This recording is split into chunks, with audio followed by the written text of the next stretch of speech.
Where are the upsets going to happen? We just talked about like 7 games, but I intentionally left 1, 2, 3, 4. I intentionally left 5 out of that little segment there to open the show because they belong in a special portion of tonight's broadcast. They belong in the upset meter portion of the broadcast. Maryland is playing Michigan this Saturday.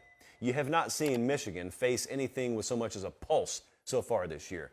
Maryland, I think, fits that description. Where do we feel? 1 to 10 scale. How nervous should I be about this? I can't make myself really nervous about it. And I'm going to tell you why. Jim Harbaugh, you can knock varying points of his tenure at Michigan, but the Maryland part, he's been rock solid. 6-0 straight up, 6-0 against the spread. He has disposed of the Terrapins every time they've faced off against them.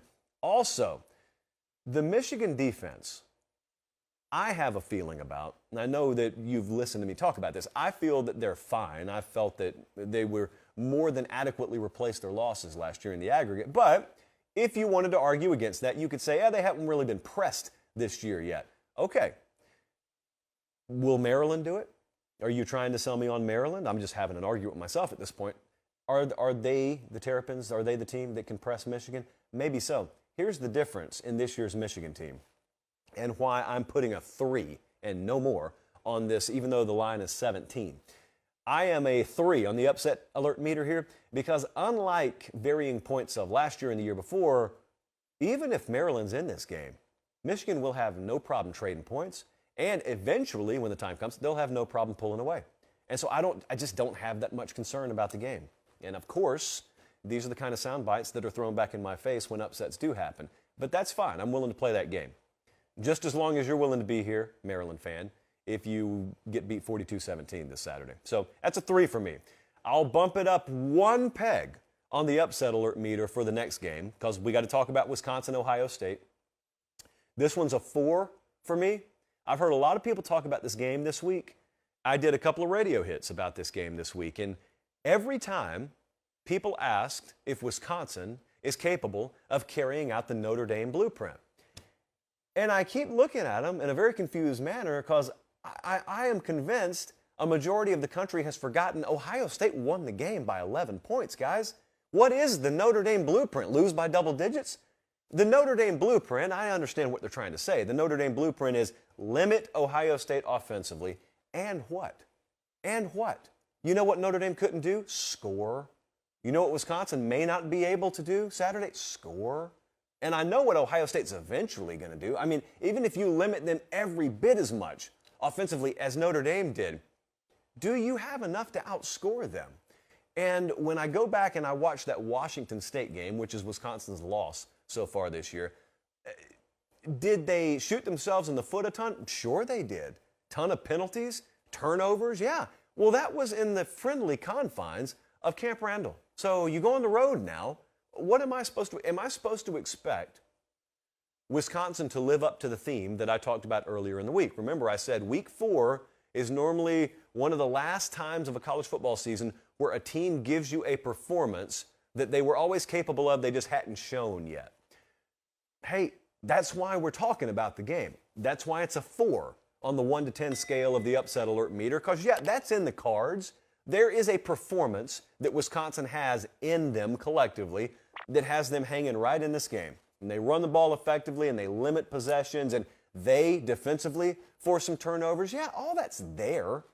But, man, they still got to score. I just don't have confidence they can score enough. If on your best day in this game, you probably need 27 to win, would be my guess. And I do not believe that that's there for them. So this is a 4. I respect the opponent. This is a 4, but no more. Now we go up significantly on the scale. Clemson versus Wake Forest, noon kickoff on ABC. This one's a 7. I mean, the line's only 7 in the game. So, of course, an upset is very much a possibility here. A lot of times, I don't know how you think about games. A lot of times I think a majority of people, when they try and predict a game, they visualize in their head how it would go. So I think a lot of folks, knowing how this game played out last year, Clemson had roughly half a mile rushing, and Wake was woeful rushing, and will be again in this game. I think a lot of people just visualize Will Shipley running all over the place, 250 yards, 3 touchdowns, and Clemson just bleeds the life out of Wake. And certainly, I could visualize that too. In fact, it wouldn't surprise me if those exact numbers were hung this Saturday. But in the way of upset, there's a reason this number's only at 7. So let's just visualize on the other side of the fence for a second. If it's Saturday afternoon and the dust has settled and Wake has pulled the upset, how did it happen? Well, it probably happened with a slow start for Clemson again. We've seen it multiple times already this year. And there's another thing we haven't seen yet. Brent Venables is not the defensive coordinator there anymore. And so far, we haven't really known what kind of impact that's had on this team because they haven't faced anyone that could expose them, even if they do have some cracks defensively. Their cracks are not going to be up front, regardless of who's coordinating their defense. But if Wake has pulled the upset, they have probably gotten some offensive output against Clemson's defense you did not expect, because we come to find out that there is a little more vulnerability because of who they lost at defensive coordinator. Now, do I expect that? Not necessarily. But there's a world where Wake pulls this upset, and we're talking about 4 o'clock Saturday afternoon, and those are the things we're saying. It's not out of the realm of possibility. I mean, Clemson at this point would surprise me with a bunch of fast starts offensively. So they could slog around a little bit, but by and large, I like Clemson. I picked them to win and cover the other night. However, I do have to acknowledge that on the upset meter, yeah, this one should be about a 7. I'm going to talk about another game here that we've already picked, and a game that we'll be at Saturday. Florida at Tennessee. I know how this looks. I've listened all week. You know, we have the benefit of sort of leading the pack because we make our picks on Tuesday, and then I hear what the rest of the country collectively thinks after that. And I know what the rest of the country thinks, and I don't hear any Florida love out there. And yes, I don't have amnesia. I know the lessons that this sport has taught us, and this sport teaches us every week. And it is usually, as recently as the Florida-Kentucky game, when everyone's over there, you need to start looking over here. I get it. So where do we look? If everyone's on Tennessee, close your ears, Colin. If everyone's on Tennessee, how does Florida pull the upset here? Well, first I'm going to tell you, I'm going to put this at a 5.5 on the upset alert meter. I'm very confident in Tennessee Saturday. Very confident. I've had confidence in teams already this year who have let me down, so that confidence in and of itself does not mean anything. If Tennessee is bad on third down offensively, it does 2 things.